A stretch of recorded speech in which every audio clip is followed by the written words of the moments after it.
各位朋友，今日我同大家傾一個好潮又好有使命感嘅題目，點樣用最先進嘅國產 AI 工具，尤其係 DeepSeek 去傳播中華文化知識。DeepSeek 係而家最出圈嘅國產 AI 工具，免費、勁，仲識粵語，加埋豆包、織夢、剪影、文心一言，全部係我哋自己嘅科技。今日8分鐘實戰教晒你哋4個領域：文物、古典名著文學、網絡流行語、經典金曲。跟實我，包你學識點樣用中國製造玩轉文化傳播。第一個領域就係關於古代及近代文物用 DeepSeek 做你私人導賞員。首先講文物，好多後生仔話博物館好悶，其實係唔識睇。而家國產 AI 工具可以點幫手？當然有好多方法，教你方法一，用 DeepSeek 你嘅全能導賞員。DeepSeek 最強嘅係長上下文同深度推理。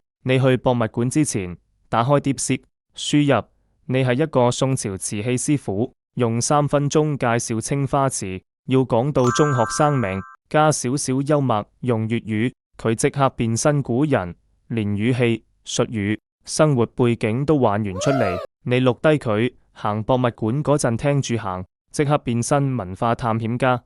而且 DeepSeek 係免費嘅，手機電腦都用得，仲支援圖片上載你影低件文物，佢可以直接分析。方法2，用豆包 APP 影相即時解說。如果你想要更快，打開豆包嘅影相提問功能，企喺件文物前面一掃，佢就會從藝術風格、歷史背景多角度解俾你聽。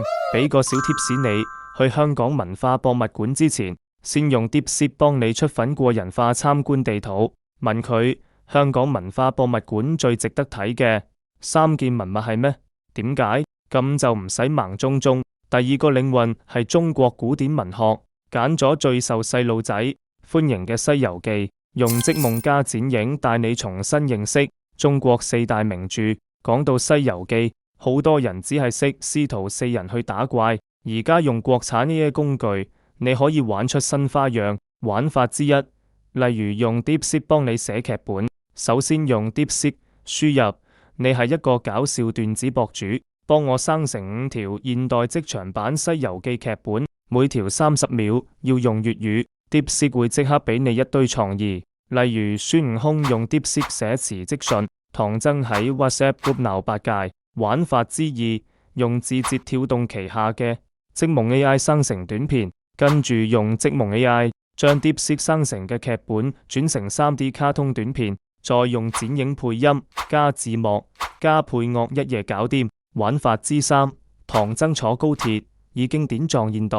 仲有一個玩法，用 DeepSeek 構思《西遊記》主角用國產 APP 嘅反差萌情節，例如果孫悟空用 DeepSeek 查妖怪嘅資料會點樣，然後用織夢 AI 生成動畫放上抖音 #西遊記國產 AI #即係話題標籤。重點唔好淨係背情節，要問 DeepSeek，如果觀音有抖音賬號會點樣教訓豬八戒？笑料之中帶出佛學同儒家倫理，呢啲先係文化底蘊。好啦，第3個領域，關於中文網絡流行語用 DeepSeek 做你潮語翻譯官。講到網絡文化，好多香港後生仔成日問咩係躺平，社牛同佛系有咩分別？DeepSeek 可以幫你解釋，仲可以玩埋粵語版。應用之一，用 DeepSeek 最強梗王。你問 DeepSeek 用香港地道口語解釋絕絕子、破防了、芭比 Q 了，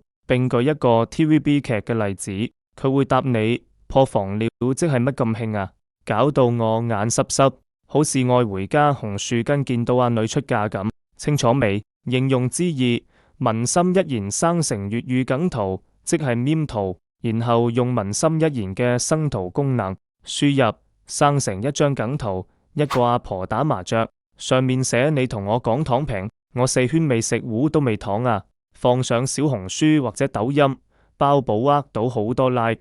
進階玩法叫 DeepSeek 分析2025年最 hit 網絡流行語背後嘅社會心態，例如顯眼包點樣反映年輕人追求個性，寫成小紅書長文，標題叫解讀網絡梗，由吸力到專嘟假嘟，連內地網友都會讚你專業。呢個玩法我做咗啦，你可以去小紅書睇睇。第四個領換經典中文金曲，用 DeepSeek 幫你聽歌學文化。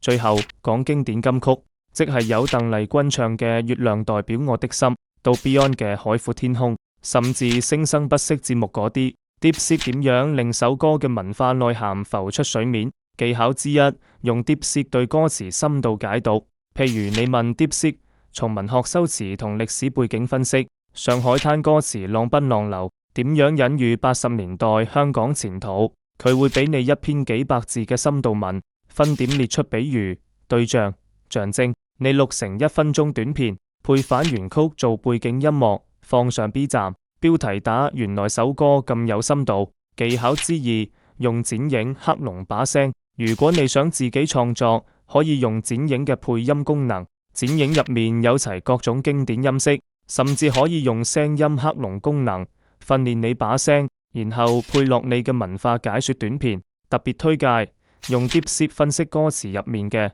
中國傳統美學，例如問佢但願人長久嘅歌詞點樣體現蘇軾嘅原詞意境。DeepSeek 佢會話你知入面嘅月亮意象、離別情懷，仲可以對比現代粵語流行曲嘅表達方式。好啦，講完 AI 工具，社交平台又點揀？做好咗內容，去邊度發佈？梗係用翻中國嘅社交平台啦。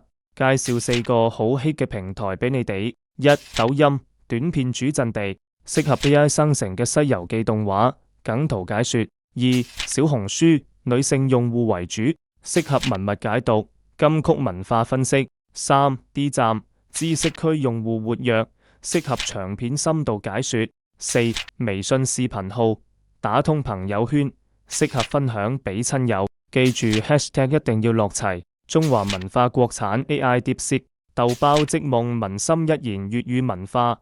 好啦，平台介紹完，我嚟總結行動建議。講到尾，DeepSeek 係而家最易上手嘅國產 AI 工具。我俾個1分鐘行動清單你：一、聽日下載 DeepSeek APP，問佢用香港中學生水平介紹故宮博物院；二、後日用 DeepSeek 生成一個《西遊記》角色嘅搞笑劇本，再用即夢 AI 做條短片；三、下個週末用剪影剪一條15秒短片，解釋一個網絡流行語嘅粵語版，放上抖音。大家記住，中華文化唔係死板嘅教科書，係會喺生活每一角落嘅智慧。我哋用國產 AI 工具，尤其係 DeepSeek 呢類免費又強大嘅工具，唔單止係為咗快，更加係因為我哋信自己嘅科技，撐自己嘅品牌。你準備好未？而家就去下載 DeepSeek，打一句你好，我想用粵語傳播中華文化，然後睇睇佢出咗咩。中意呢條片就俾個 like，share 俾3個朋友，咁我哋就決定一齊做香港嘅文化輸出 KOL。下次見，拜拜。